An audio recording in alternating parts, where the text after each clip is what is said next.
अस्सलाम वालेकुम दोस्तों, क्या हाल है जी आप लोगों का। उम्मीद है कि खैरियत से होंगे। आज आप दोस्तों के साथ डिस्कस करना है पाकिस्तान अफ़गान रिलेशन की जो अभी रीसेंट कंडीशंस है उसके हवाले से डिस्कस करेंगे कि क्या हालात हैं और आगे क्या होने वाला है। उस हवाले से डिस्कस करेंगे आज अय्याज साहब के साथ, क्योंकि ये इंटरनेशनल रिलेशन के प्रोफेसर हैं जी और अल्बेरिया इंस्टीट्यूट के अंदर जो है कि ये इंटरनेशनल रिलेशंस पढ़ाते हैं और करंट अफेयर जो है वो उसकी तैयारी करवाते हैं। तो उनके साथ डिस्कस करते हैं कि पाकिस्तान अफ़गान रिलेशन जो है अब किस तरफ इसका जो है ना वो आगे इफ़ेक्ट किधर जाएगा जी। तो सर क्या हाल है जी आप? जी मैं ठीक ठाक, अल्लाह का शुक्र, आप ठीक है। तो सर ये ना जो स्टूडेंट हैं CSS के, क्योंकि उनका बड़ा कंसर्न है कि ये जो पाकिस्तान अफ़गान रिलेशंस हैं यानी बड़ी मोड़ आ रहे हैं, इसमें कई तब्दीलियाँ आ रही हैं। तो आप कैसे देखते हैं कि आगे क्या होने वाला है या अभी करंट सिचुएशन क्या है ना? जी अच्छा, इसको देखने के ना दो तरीके हैं। अगर हम इंटरनेशनल रिलेशंस के लेंस से देखेंगे ना जी जी, तो हमें कुछ ब्रॉडर पिक्चर इसकी नज़र आती है। सही।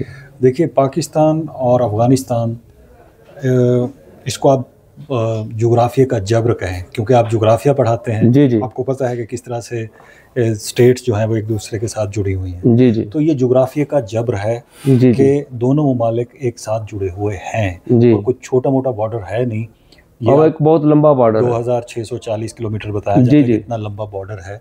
तो अब एक दोनों ममालिक की, जिसे कह लें कि जो तारीख़ है, जो जी पूरी का पूरा कल्चर है और जो पूरे का पूरा, जिसे कह लें कि एक दूसरे के साथ मजहबी लिहाज से बहुत एक दूसरे के करीब भी हैं और साइमल्टेनियसली एक दूसरे के साथ तनाव भी इनका रहा है। जी, आज की जो सूरत हाल है ये तसलसल भी है उन तमाम चीज़ों का जो दोनों ममालिक की पॉलिसीज़ रही हैं जी, और जो पाकिस्तान की फ़ॉरेन पॉलिसी रही है, जो उनकी फिर फ़ॉरेन पॉलिसी है, जो उनकी इंटरनल पॉलिसीज़ रही हैं। तो एक इन दोनों का, जिसे आप कह लें कि मिलाते हैं जब हम जियो स्ट्रेटेजिक लोकेशन को, दोनों के एक दूसरे के साथ रिलेशन को, तो एक जो पिक्चर बनती हुई नज़र आती है, तो उसमें दोनों की एक दूसरे पर काफ़ी इंटरडिपेंडेंस रही है। आज की सूरत हाल ये है कि आपको ये पता होगा कि 2021 के बाद अफ़गानिस्तान के अंदर तालिबान की गवर्नमेंट आई।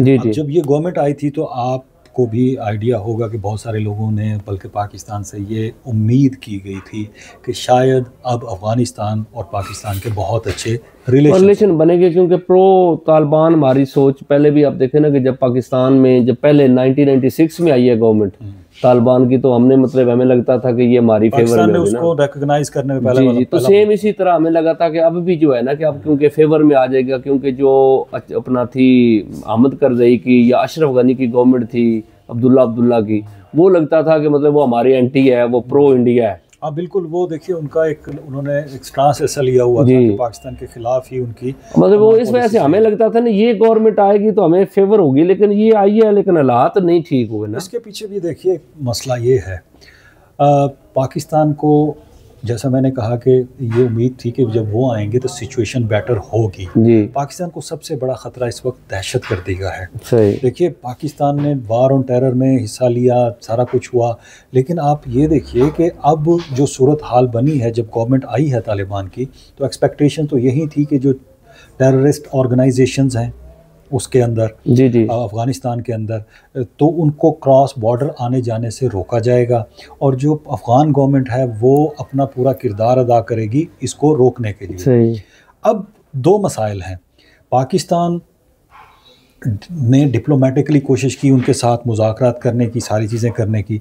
अफ़गानिस्तान का मसला जो मुझे नज़र आ रहा है, जो तालिबान की गवर्नमेंट का जो नज़र आ रहा है, वो दो चीज़ें हैं। एक तो वो ये शुरू से उनको, जैसे ही वो आए हैं तो सबसे पहले उनको एक रिकग्निशन मिली है रशिया की तरफ से, तो रूस ने उनको एज गवर्नमेंट वहाँ पे रिकग्नाइजेशन मिल गई उनको।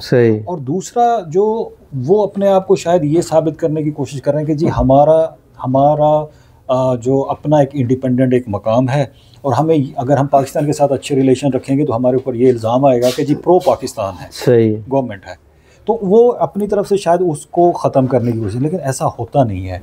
आपका जो रिलेशंस होते हैं, जितने ज़्यादा अच्छे आपके अपने हमसाये के साथ अच्छे ताल्लुकात होंगे, वो उतना ज़्यादा ही आपको उसका फ़ायदा होगा।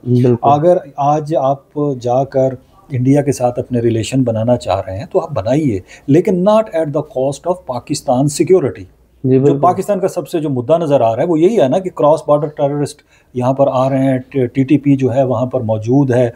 अब एक तो तालिबान खुलकर ये नहीं कह रहे कि जी हम उनको सपोर्ट कर रहे हैं, दूसरा ये भी नहीं कह रहे कि जी हम उनको कंटेन नहीं कर सकते। सही, अब ठीक है हम ना? उनको रोक नहीं सकते। हाँ, नहीं रोक सकते। अब आप इस तरह अगर कहते हैं जी हमारे बस में नहीं है उनको रोकना, तो इसका मतलब है कि आपकी कैपेसिटी नहीं है, आप ये साबित कर देंगे। अच्छा सर, इसमें ये पूछना था कि मतलब सऊदी अरेबिया, ठीक है ना जी, वो कर रहा है कि कोशिश कि मैं इसको मतलब इन दोनों ममालिक को बेहतर, मतलब है कि इनके रिलेशन को बेहतर करवाऊंगा, तो आपको इसको किस नज़र से देखते हैं कि सऊदी अरेबिया क्या उस मुआहदे का रोल प्ले कर रहा है जो हमारा और पाकिस्तान का, अपना सऊदी अरेबिया का मुआहदा हुआ था कि हम पे अटैक हुआ तो सऊदी अरेबिया पे होगा और ये हम पे हुआ था। बड़ी ज़बरदस्त आपने बात की है। जो मुआहदा है वो तो डेफिनेटली ऐसा ही है। सही। आपको पता है कि इससे पहले जो मुज़ाकरात नाकाम हुए हैं, दोहा में भी नाकाम हुए हैं, कतर में, फिर उसके बाद टर्की में, अंकारा में भी कोशिश की गई टर्की की तरफ से कि इस मामले को रिजॉल्व कराया जाए। सही। तो उसके बाद अब हमें जो खबर मिली है कि खामोशी से सऊदी अरेबिया ने कोशिश की है कि दोनों ममालिक के दरमियान मामलात को ठीक किया जाए। उसकी एक बड़ी वजह है कि देखिए, पाकिस्तान, अफ़गानिस्तान और सऊदी अरेबिया मुस्लिम ममालिक हैं। जी ज़ाहिर बात। और जो आप मुआहदे की बात कर रहे हैं, तो डेफिनेटली एक मुल्क के साथ आपका जब मुआहदा हो जाता है और दूसरा मुल्क भी मुस्लिम ब्रादर मुल्क हो, तो वो नहीं चाहते कि कोई ऐसी सिचुएशन यहाँ पर पैदा हो। लेकिन इस वक्त जो सबसे बड़ा मसला सर आ रहा है ना, पाकिस्तान का कंसर्न ये है कि आप इंडिया यहाँ पर आप उनके साथ बड़े अच्छे रिलेशन बनाने की कोशिश कर रहे हैं, वही इंडिया जो है वो, उस पर इल्ज़ाम है कि वो टेररिज्म को सपोर्ट करता रहा है। और जो आपने हामिद करज़ई की बात की, अशरफ गनी की बात की, तो उनकी गवर्नमेंट्स के दौरान भी इल्ज़ामात यही लगते रहे हैं और पाकिस्तानी गवर्नमेंट कई सबूत भी देती रही है कि जी वहाँ से क्रॉस बॉर्डर टेररिज्म होता रहा है। तो अब आए रोज़ आप देखें, आज डी आई खान का जो आप वाक़या आप देख लीजिए और बाकी चीज़ें देख लीजिए, तसलसल से ये कार्रवाइयाँ हो रही हैं। सऊदी अरेबिया का रोल बहुत पिवटल है इसमें। सऊदी अरेबिया, कतर, यही वो ममालिक थे जिन्होंने जो सऊदी, जिसके अमेरिका का और तालिबान के मुज़ाकरात भी वहीं पे हुए थे, जिसके नतीजे से अमेरिका यहाँ से निकला था। सही हो गया। मतलब आपकी नज़र में जो इंडिया फैक्टर है, मतलब है कि वो भी रोल प्ले कर रहा है कि हमारी और अफगानिस्तान के रिलेशन अच्छे ना हों। ये बड़ा इंटरेस्टिंग पॉइंट बनता है। देखिए, इस वक्त इंडिया एक तरह से आइसोलेशन का शिकार है। उसको डिप्लोमेटिक थोड़ी सी स्पेस चाहिए थी। सही। और वो उसको अफगानिस्तान की सूरत में उसको मिली। देखिए ना, आपको पता है कि 50% जो है ना टैरिफ उस पर आयद किए अमेरिका ने, और उसके बाद यही इंडिया होता था कि कोई पटाखा भी बजता था तो इल्ज़ाम पाकिस्तान पे लगाता था, और उसके बाद पूरा यूरोप, पूरा अमेरिका, वो जो है जी अमेरिका, वो देखें जी हमारे साथ ये, और पूरी आपको देखें कि कंडेमनेशन और सो मनी अदर थिंग्स ऐसी होती थी। इस दफ़ा जो प्लान था इंडिया का वो ये था, जो अगर आप पूरा प्रॉपर देखें कि जी जो ये अटैक हुआ है कश्मीर के अंदर, मकबूजा कश्मीर के अंदर, तो उसका इल्ज़ाम पाकिस्तान पे लगाएं, उसके बाद हम अपनी नाम नहाद वो ऑपरेशन करेंगे। ऑपरेशन करने के बाद क्या होगा जी, डोनाल्ड ट्रंप आ गया तो वो भी कंडेम करना शुरू कर देगा और पूरी दुनिया करेगी, और वो एक रूटीन का सिलसिला चलेगा। लेकिन जिस तरीके के साथ पाकिस्तान ने रिटेलिएट किया है, उस रिटेलिएशन का जो इम्पैक्ट पड़ा है वो अमेरिका और इंडिया के ताल्लुकात पर बहुत गहरा पड़ा है। अब उसकी मैं आपको एक छोटी सी वजह बताता हूँ। अमेरिका ने इंडिया पे इन्वेस्टमेंट ये की थी कि ये चाइना को रोकेगा। ऐसे ही है ना, कंटेनमेंट करेगा ये चाइना की, जो उसकी इंडो पैसिफिक जो उसकी पॉलिसी है, तो वो इसके ऊपर ये इन्वेस्टमेंट करता है कि जी हम इसको तैयार कर रहे हैं तो ये रोकेगा जाके चाइना को। लेकिन अगर आप फॉरेन पॉलिसी को देखें इंडिया की, तो वो पाकिस्तान ओरिएंटेड रही है, और पाकिस्तान के साथ झड़प करने के नतीजे में भी जो उसको नुकसान उठाना पड़ा, और पूरी दुनिया में ये बात हो गया कि इनकी जो एयरफोर्स, जो ये अपने फलाने कहते थे कि जी हमारे पास अगर राफेल आ गए तो हम पता नहीं क्या कर देंगे, और पता चला कि वो राफेल ही गिर गया। तो इसका मतलब है कि एक स्ट्रैटेजी, एक उनकी पूरी सारी जो एक हवा बनी हुई थी, जो एक बबल में हवा भर जाती है जैसे गुब्बारे के अंदर, तो वो ब्रेक हुई। तो जो हम आते हैं अफगानिस्तान की तरफ, तो अफगानिस्तान की सूरत में थोड़ी सी उनको लगा कि जी अब हम पाकिस्तान पे शायद इससे दबाव क्रिएट कर सकेंगे जी, इनके साथ ये रिलेशन बना लेंगे। और दूसरी तरफ अफ़गान गवर्नमेंट को भी शायद ये लग रहा है, अफ़गान तो नहीं, गवर्नमेंट तो नहीं बल्कि कहेंगे तालिबान की जो अबूरी हुकूमत है जी जी, उसको ये लग रहा है कि जी हम इस तरह से अपनी थोड़ा सा बना सकेंगे कि जी हम एक इंडिपेंडेंट है। भाई आप कौन नहीं कह रहा कि आप इंडिपेंडेंट ना बने। क्रॉस बॉर्डर टेररिज्म का ख़तरा सिर्फ पाकिस्तान को नहीं है, वो जो है वो आपके बाकी हमसायों को भी है। ताजिकिस्तान में जो हुआ है, जो चाइनीज़ के ऊपर जो अटैक हुआ है, तो वो भी इल्ज़ाम उधर पे आ रहा है। कल ये तो प्रेसिडेंट सेट हो गया ना कि भाई आप सिर्फ एक हमसाये के साथ ऐसा नहीं कर रहे हो, बाकियों के साथ भी वैसा ओवरऑल जो है। तो इसके लिए सर उनको ये सोचना पड़ेगा। एक तालिबान अभी एक गवर्नमेंट बन चुके हैं, अब वो कोई धड़ा तो रहे नहीं ना कि जी आप इस तरह से चला लेंगे। तो एक टेररिस्ट ऑर्गेनाइजेशन या कि जितनी भी टेररिस्ट ऑर्गेनाइजेशन है उनके खिलाफ इनको अब मतलब है कि कोशिश करें कि कम अज कम अफगानिस्तान की सरजमीन पे कोई टेररिस्ट एक्टिविटी ना हो ना, मतलब वहाँ पे अगर वो फैलेंगे तो वो नुकसान दूसरी दुनिया में भी करेंगे। अच्छा ये कि सर इसको वाइंड अप अगर करते हैं कि मकसद है कि एक स्टूडेंट जो है मतलब है कि उसको कहाँ से, यानी कि एक बीइंग स्टूडेंट CSS का जो है ना आखिर में, क्योंकि हमारा एक जर्नल भी होता है और उसमें साथ जो है कि ये स्टूडेंट के हवाले से कि पाकिस्तान अफगान रिलेशन जो है हिस्ट्री तो इसकी बड़ी पुरानी है। अब देखें कि 1947 से पहले आप चले जाएं तो मतलब है कि ये 1893 से अगर आप देखें तो ड्यूरन लाइन बॉर्डर बना है, ठीक है ना जी। तो उसके बाद मतलब है कि हमारा पाकिस्तान बन गया, अफगानिस्तान वो 1919 में इनकी आज़ादी है, UK से आज़ाद हुए।